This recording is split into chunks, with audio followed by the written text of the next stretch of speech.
Hello everyone, good morning, Radhe Radhe, जय माता दी। तो सुबह के 5:15 हो रहे हैं और मैं उठ के सबसे पहले गेट पे ताला जो खुलता है, रात को गेट पे ताला लगाते हैं ना, तो वो खोलती हूँ। खिड़कियाँ दरवाजे खोलती हूँ और उसके बाद जाती हूँ मुंह हाथ धो के किचन में। तो सबसे पहले तो अपने लिए पानी गर्म कर रही हूँ, क्योंकि खाली पेट जो दवाई लेनी होती है उसको लेती हूँ। इसीलिए आजकल थोड़ा जल्दी उठती हूँ, क्योंकि अपने पे भी ध्यान देना होता है और बच्चे का टिफ़िन जो उसका लंच है वो भी बनाना होता है। तो जी बस बैठ गई हूँ यहाँ पे। मैं फ्रिज पे रात को एक ही गोली थी इसके अंदर, तो मैंने यहीं पे फ्रिज पे रख दी थी, क्योंकि सुबह सुबह फिर अंदर ये सो रहे होते हैं दोनों बाप बेटी, तो डिस्टर्बिंग होती है। तो मैं यहीं पे कर लेती हूँ अपना जो भी, और ये सोते रहते हैं, इनको मैं 6 बजे उठाती हूँ। तो बस जी मैंने रात को गोभी काट के और धो के अच्छी तरह सुखा के रख ली थी, और बस आलू काटने थे, आलू काट रही थी यहाँ पे बैठ के। साथ में एक दो प्याज है, लहसुन मैंने छील के पहले ही रख लिया था कल, क्योंकि जो जो काम में टाइम लगता है ना, वो मैं रात को या फिर दिन में कभी भी करके रख लेती हूँ। इससे सुबह थोड़ा सा ईजी हो जाता है, और सुबह का टाइम ऐसा होता है, भागा दौड़ी वाला टाइम होता है, तो इतना टाइम नहीं होता। बस यहाँ पे चाय भी चढ़ा गई थी मैं, और यहाँ पे सारी चीज़ें मैंने काट के रख ली हैं, और दूध डाल दिया है चाय में। तो बस यहाँ पे कढ़ाई चढ़ा रही है, लोहे की कढ़ाई में आजकल मैं ज़्यादातर खाना बनाती हूँ, जो भी सब्जी वगैरह बनाती हूँ, क्योंकि लोहे की कढ़ाई में अच्छा भी होता है, आयरन होता है इसके अंदर, तो आयरन भी मिल जाता है। और यहाँ पे बादाम छील रही थी, साथ साथ बादाम भी खा लूँगी, क्योंकि बैठ के बादाम खाने का टाइम सुबह सुबह नहीं है। बस यहाँ सरसों का तेल डालूँगी कढ़ाई में, और अपना तड़का लगा दूँगी, जो भी गोभी आलू का तड़का होता है। और एक तरफ चाय मेरी बन रही है, पक रही है, तो साथ साथ सिम गैस पे उसको चढ़ा दिया, और यहाँ पे पतीले और सिमी का मैंने कप लगा दिया, क्योंकि सिमी भी थोड़ा सा चाय क्या मतलब दूध ही होता है, सुबह सुबह वो चाय बना देती हूँ मैं उसमें पत्ती वगैरह डाल के, तो वो भी रस वगैरह खा लेती है उठ के एक दो। तो इस तरह से सुबह सुबह का रहता है। और इस तरह मैंने छोटी कढ़ाई में पानी उन दोनों के लिए चढ़ाया, उन दोनों को गर्म बाद में करके देती हूँ मैं पानी। तो बस यहाँ पे देखिए पानी गर्म कर लिया मैंने, और दोनों गिलासों में डाल के इनका रख लूँगी। साथ साथ लगाऊंगी तड़का, और इनको उठाऊंगी। तड़के के साथ साथ ही इनको मैं आवाज़ देने लग जाती हूँ, और इनको उठाने लग जाती हूँ। तो सुबह सुबह मेरी सबसे पहले यही ड्यूटी होती है, कि मुझे लंच की तैयारी सबसे पहले करनी होती है, क्योंकि अब तो मौसम थोड़ा सा ठीक हो गया, लेकिन सब्ज़ी सुबह सुबह मतलब दिन में ख़राब हो जाती है ना, तो ताज़ी सब्ज़ी बनानी पड़ती है। तो यहाँ पे आलू और गोभी अच्छे से मैंने मसाले में भून लिए हैं। नॉर्मली मसाला होता है ज़्यादा, लहसुन प्याज अदरक का, अदरक तो नहीं होता इस टाइम खैर। हरी मिर्ची डाली, और यहाँ पे मैं रोटी बनाने लगी हूँ। तो रोटी और सब्ज़ी का काम मेरा 6:15 बजे तक ख़त्म हो जाता है। मैं कोशिश करती हूँ कि 6:15 बजे तक मेरा ये काम किचन का ख़त्म हो जाए, और टिफ़िन भी मैं पैक कर दूँगी। थोड़ी ठंडी सब्ज़ी करके पैक करती हूँ। रोटी मैंने सिमी की चौपड़ के इस तरह से, और जो हमारा पेपर है बटर पेपर, उसके अंदर रख दी है, एक चम्मच रख दिया है, और यहाँ पे सब्ज़ी मैं रख लूँगी। और उसको आलू पसंद नहीं है ज़्यादा, तो आलू की सब्ज़ी मैं कम डालूँगी, और गोभी गोभी ज़्यादा डालूँगी। तो बस यहाँ पे एक बनाना रख दूँगी। वो मैं उसको पूछ रही हूँ कि बनाना ले जाना है कि खाना है। बच्चों के मूड के हिसाब से होता है ना सब चीज़ें। तो बस उसके टिफ़िन और बोतल उसके बैग में रख के, और फिर उसकी चोटियाँ बना दूँगी। तो बस यहाँ पे चोटियाँ वगैरह उसकी बना दी थी, और वो बनाना खाना स्टार्ट हो गया था उसका। वो मान गई थी खाने के लिए, क्योंकि बच्चों का सुबह सुबह अपना मूड होता है, खाएं ना खाएं, तो मैं ज़बरदस्ती भी नहीं करती। तो बस उसके बाद मैं नहाई, नहाने के बाद फिर मैंने गोपाल जी को नहलाया, और यहाँ पे दिया बाती कर ली अपनी सुबह की। तकरीबन सुबह के काम निपटाने के बाद फिर मैंने यहाँ पे 10-11 बजे तक रेस्ट वगैरह किया, बाकी छोटे मोटे काम किए। और यहाँ मैं करेलों को तड़का लगा रही हूँ। आज मैं करेले बना रही हूँ, भरमा करेले। कल मैंने वो काट के काटे तो नहीं थे, मतलब साबुत छील के अच्छी तरह और धूप में सुखा लिए थे। तो बस यहाँ पे मैंने कढ़ाई में तेल में थोड़ा सा ज़्यादा प्याज लिया है, और हरी मिर्ची ली है।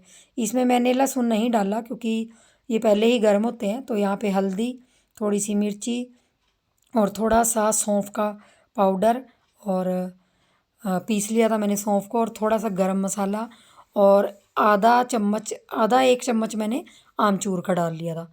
तो इस तरह से मैं इसका, और नमक डाल के इस तरह से मैं इसका स्टफिंग बना लेती हूँ। और थोड़ा सा मैं इसके अंदर डालूँगी बेसन। बेसन भी आधी चम्मच डालूँगी। वो इसलिए डालूँगी क्योंकि थोड़ा सा ये थिक हो जाएगा। थोड़ा सा जो पानी पानी से छोड़ता है ना ये मसाला, तो थोड़ा सा थिक हो जाता है, तो थोड़ा सा बेसन डाल दिया। तो इस तरीके से सौंफ का, जब आप सौंफ भी डालते हैं इसके अंदर और बेसन डालते हैं, तो उसका अलग सा फ्लेवर आता है। तो देखिए बस ये मसाला हमारा ठंडा हो जाएगा ना, जब गैस बंद कर देंगे ठंडा हो जाएगा। और यहाँ पे मैंने कल करेले काट के इसको धूप में सुखा लिया था नमक लगा के, तो इस तरह से हो गई है। और मैंने इनको भर के बनाना है, तो इनको भर लेती हूँ सबको। भरने के बाद इनको तल लेती हूँ और बताइए ज़रूर कैसे बने हैं। और ये मैंने सारे देखिए धागे के साथ बांध भी लिए, क्योंकि मैं हमेशा धागे के साथ बांध के फिर इनको तलती हूँ ताकि इसका मसाला ना निकले। तो यहाँ पे तकरीबन मेरे आधा किलो करेले हैं, ज़्यादा बड़े बड़े नहीं लिए थे, छोटे छोटे ही थे। फिर मैंने उसी कढ़ाई में तेल डाला और सरसों का, और उसमें करेले तलने छोड़ दिए। तो बस इनको उलट पलट करके हम बना लेंगे। और यहाँ पे मैंने करेले सारे बना लिए थे, धागे इनके निकाल लिए थे। तो आप लोगों को ये रेसिपी कैसी लगी बताइए ज़रूर, और बनाइए ज़रूर, बहुत स्वाद बनते हैं। इस तरह से करेले बनाते हैं तो ट्राई ज़रूर कीजिए। Hello friends, good evening. आज 3-4 दिन के बाद वीडियो बना रही हूँ, और 3-4 दिन हो गए। मैंने शनिवार को व्लॉग बनाया था, जो इससे पहले मतलब वीडियो आपने देखी है ना, इस शनिवार की है। तो उससे पहले मेरे टेस्ट हुए थे कुछ, लेकिन वो टेस्ट की रिपोर्टें 5-6 दिन बाद मिलनी थी, तो मिली नहीं थी, और उसके बाद भी नहीं मिली थी। तो मैंने आपको पिछली वीडियो में बताया था ना कि मुझे बैक पेन हो गया था, एक टांग में बहुत ज़्यादा पेन हो गया था, तो जिसकी वजह से डॉक्टर ने बहुत सारे टेस्ट लिखे थे। और कुछ टेस्ट ऐसे ही थे जो मतलब करवाने ही थे, वो तो मतलब जो रेगुलरली चेकअप होता है ना, वो करवाने ही थे। तो आज उनकी रिपोर्ट आई है, तो मैं यहाँ पे पतिदेव आज लेने गए थे टेस्ट, तो मैं यहाँ पे आप लोगों को थोड़ा सा बता देती हूँ।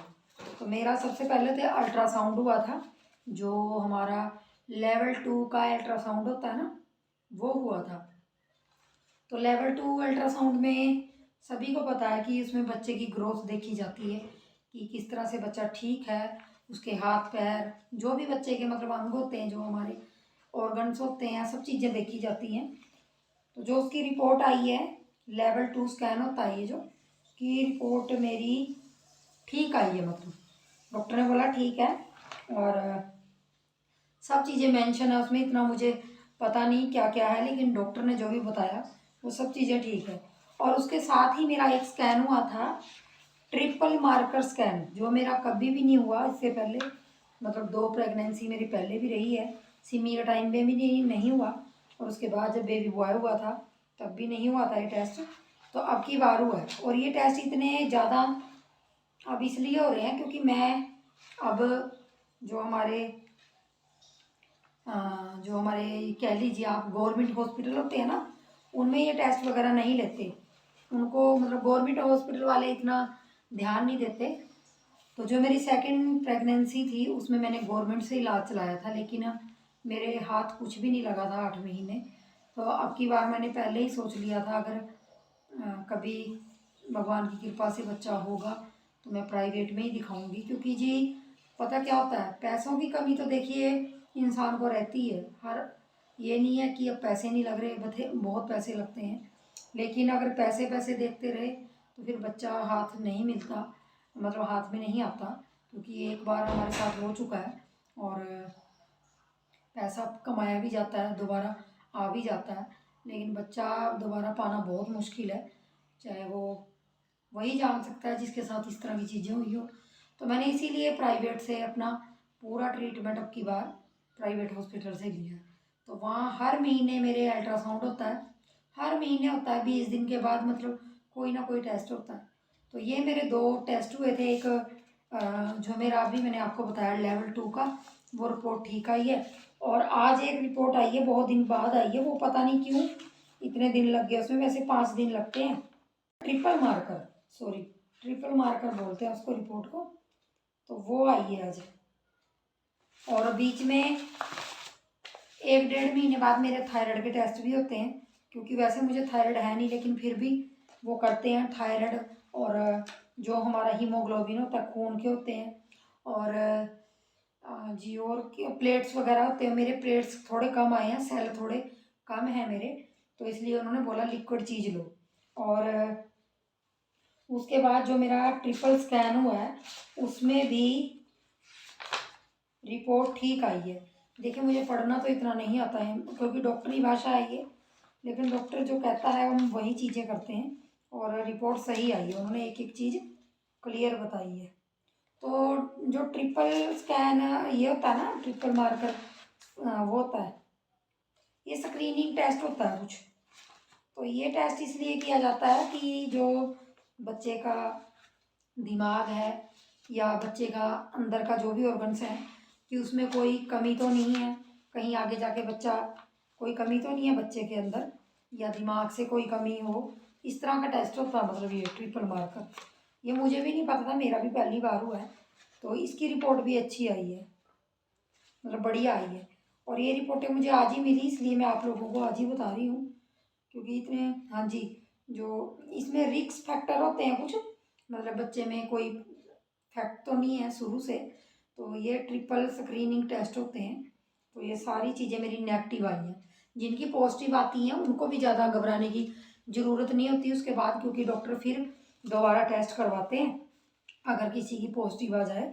मेरी नेगेटिव है सारी, जो भी इसमें डिफेक्ट लिखे हैं ना, जो भी रिस्क हैं, जो प्रेगनेंसी के रिस्क होते हैं, तो ये सारी मेरी नेगेटिव आई है। मतलब अच्छी रिपोर्ट आई है अब तक तो, और भगवान का शुक्र है कि अच्छी आई।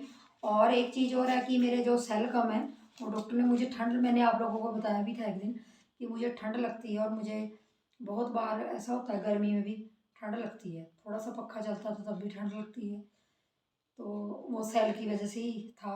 मेरा 2 बार सेल का टेस्ट हो चुका है, पहले जब स्टार्टिंग में भी हुआ था और अब भी हुआ, तो उसमें थोड़े से सेल आए, ज़्यादा तो नहीं, कम है लेकिन थोड़े से आए। और ऊपर से एक चीज़ और हुई है कि मेरा जो वेट है वो ज़्यादा बढ़ रहा है, तो मतलब जितना बढ़ना चाहिए उससे ज़्यादा ही बढ़ रहा है। तो डॉक्टर ने मुझे, जो हमारी नॉर्मल रोटी होती है ना, जो गेहूं की रोटी होती है, वो मुझे तीसरा हिस्सा खाने के लिए बोला है। जैसे मैं 3 रोटी खाती थी, तो अब 1 रोटी बोला है, और उसके साथ मैं सलाद ले सकती हूँ, और सब्जी काफ़ी ले सकती हूँ, 2 कटोरियाँ भी खा सकती हूँ, और 2 टाइम दूध कर दिया है, क्योंकि प्रोटीन की मात्रा कम नहीं होनी चाहिए। अब बच्चा जैसे जैसे बड़ा होगा तो प्रोटीन वगैरह ठीक रहेगा। अगर प्रोटीन वाली चीज़ें जैसे दूध है, पनीर है, लस्सी है, ये सब चीज़ें मुझे खानी है, मतलब अब ज़रूरी खानी है। तो मैं करती भी ऐसा ही हूँ, जब से उन्होंने बोला है तो मैं वो सारी चीज़ें फॉलो करती हूँ। और क्रेविंग की बात रही, तो क्रेविंग के नाम पे मुझे कोई क्रेविंग नहीं होती। अगर क्रेविंग होती भी है मुझे, तो घर की चीज़ों की क्रेविंग होती है। मुझे बहुत सारी चीज़ों की क्रेविंग कैसे होती है वो, ना मुझे कभी मीठे की क्रेविंग होती है, मुझे ज़्यादा तीखे की क्रेविंग होती है। जैसे मुझे सूखी सब्ज़ी बहुत ज़्यादा अच्छी लगती है, कोई भी चीज़ सूखी सब्ज़ी हो मुझे बहुत बढ़िया लगती है। तो जी, बस कुछ इस तरह से रहता है। और बाहर का मैं नहीं खाती बिल्कुल भी कुछ, डाइट में वही लेती हूँ, एक फ्रूट लेती हूँ, चाहे वो सेब ले लेती हूँ, चाहे केला ले लेती हूँ, थोड़े से मैं चने ले लेती हूँ, और बीच बीच में मतलब 2-2 3-3 घंटे बाद। और खाने में, रात के खाने में भी 1 रोटी, और दाल हो तो दाल, या सब्जी हो तो सब्जी भर के, सलाद वगैरह रात को नहीं लेती, क्योंकि थोड़ा सा ना भारी सा हो जाता है शरीर, पेट थोड़ा सा भारी हो जाता है। तो रात को दूध भी पीना होता है, इसलिए मैं 7 बजे तक खाना खा लेती हूँ। और व्लॉग इसीलिए मेरे थोड़े लेट बनते हैं, क्योंकि व्लॉग बना तो लेती हूँ, आधे अधूरे व्लॉग बनते हैं मेरे। कई बार मुझे पेन होने लग जाती है, जिसकी वजह से फिर मैं व्लॉगिंग छोड़ देती हूँ, तो इसलिए मेरे रेगुलर व्लॉग नहीं आते। और ये भी टेस्ट हुए को देखिए 8-10 दिन हो गए, तो मैं आज इसलिए बता रही थी क्योंकि आज सारी रिपोर्टें मिली हैं मुझे। और हीमोग्लोबिन मेरा अब बढ़ गया है, पहले मेरा 8-9, शायद 9 कुछ था, 9, और अब मेरा 11 हो गया, क्योंकि मैंने थोड़ा सा ध्यान दिया है। और रही डाइट की बात, तो डॉक्टर ने बोला है कि आपका वज़न नहीं बढ़ना चाहिए इतना, तो बच्चे के लिए आपका वज़न जितना होना चाहिए उतना ज़रूरी है, बाकी वेट जो है वो बेकार का है, वो खाली चर्बी चढ़ाता है। तो इसलिए उन्होंने चावल और रोटी के लिए मुझे थोड़ा सा स्ट्रिक्टली मना किया है कि खाना तो है लेकिन बिल्कुल ही मतलब अगर 3 है तो 1 कर दीजिए, चावल की 2 कटोरी हैं तो आधी कर दीजिए, चावल के लिए ज़्यादातर मना की है। और ऐसी बात नहीं है, जब आप कोई भी चीज़ खाते हो तो आपको आदत पड़ जाती है उस चीज़ की, लेकिन ये है कि अपने बच्चे के लिए बहुत चीज़ें छोड़नी पड़ती हैं, और मैं भी छोड़ती हूँ, ऐसी बात नहीं है। मुझे इतनी, मतलब ये कह लीजिए, अगर मुझे जो पर्सनली जानता है ना, तो उनको भी ये चीज़ पता है, मुझे ज़्यादा चटोरापन मतलब शुरू से इस चीज़ का नहीं है कि मैं चटोरी हूँ खाने में। मतलब कहीं होते हैं ना लोग, जैसे प्रेगनेंसी में बहुत लोग चाट खाते हैं, बहुत सारी चीज़ें खाते हैं, तो मुझे ऐसी क्रेविंग नहीं होती, मुझे घर की चीज़ों की क्रेविंग होती है, तो मैं वही सब चीज़ें खाती हूँ। तो मैंने सोचा चलिए आज आप लोगों के साथ ये रिपोर्टें भी शेयर कर देती हूँ, और जो ब्लॉग बना पड़ा था मेरा वो भी आप लोगों के साथ शेयर कर देती हूँ। थोड़ा लेट हो गई हूँ, 7-8 दिन हो गया, लेकिन जी कोई बात नहीं, क्योंकि शरीर से ऊपर कुछ भी नहीं है, काम भी नहीं है। कई बार शरीर साथ नहीं देता तो काम ऐसे ही पड़ा रहता है। तो जी ऐसे ही होता है, आजकल ऐसे ही चल रहा है। और रही बात व्लॉग की, तो व्लॉग तो मैं बनाती हूँ, लेकिन एडिट वगैरह उसको करने में बहुत वो लगता है, मुझे झंझट लगता है। जब तबीयत थोड़ी ठीक होती है तो मैं अपना बुनाई का काम करती हूँ, क्योंकि बुनाई के चैनल पे वीडियो जाती है तो उस पर भी काम करना होता है। अभी भी देखिए मैं बुनाई लेके बैठी हूँ, तो अभी बेली नहीं बैठी, जब तबीयत ठीक होती है तो बुनाई कर लेती हूँ। इस तरह से चलता है जी आजकल। और जो मैंने आज आप लोगों के साथ करेले की रेसिपी शेयर की है, तो बताना ज़रूर कैसी बनी। और मैंने सिर्फ एक ही करेला खाया, और उसके साथ मैंने जो हमारा खीरे का रायता होता है ना वो खाया, क्योंकि मुझे पता है करेला थोड़ा गर्म होता है, लेकिन डॉक्टर ने उसके लिए कोई मना नहीं किया। डॉक्टर ने बोला कि हरी सब्जी में कुछ भी आता हो वो खानी है आपने। जो सब्जी आपको ख़राब लगती है, मतलब जो अच्छी नहीं लगती, वो मत खाइए। तो मैंने करेले 4-5 क्या मतलब 6-7 महीने बाद बनाए हैं, और अब पता नहीं कब बनेंगे। तो बहुत अच्छे बने थे, और उसके साथ मैंने एक करेले के साथ खीरे का रायता खाया। तो जी इस तरह से आज का दिन रहा। तो आई होप आप सबको ये व्लॉग अच्छा लगे, और अपना प्यार यूं ही करते रहिए, और आगे आगे व्लॉग बनाने की कोशिश करूँगी। आप लोगों के साथ जो भी अपडेट हुई अपने बारे में वो देती रहूँगी। और अपना खूब सारा प्यार और ध्यान रखिए। तो चलिए मिलेंगे नेक्स्ट वीडियो में, तब तक के लिए बाय बाय।